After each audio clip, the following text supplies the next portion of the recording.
隱藏性靜脈曲張，空姐美腿要點防啊？嗱，美腿爆晒青筋，大家都知係靜脈曲張噶啦。不過咧，原來冇青筋都可能係噶噃。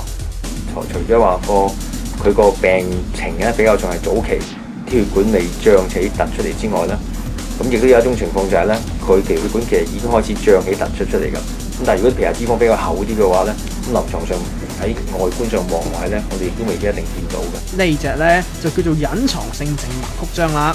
外國有研究指出，有成60%人都有呢個問題。咁點知自己有冇呢？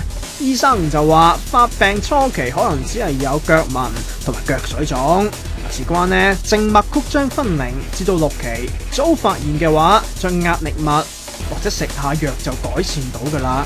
不過如果唔理病情惡化嘅話，靚腳分分鐘會變黑、變硬，甚至會皮膚潰瘍噶。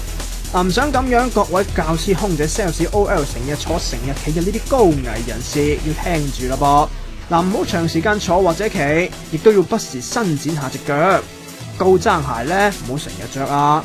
得閒嘅時候可以按摩下小腿，仲有做運動鍛鍊小腿嘅肌肉啊。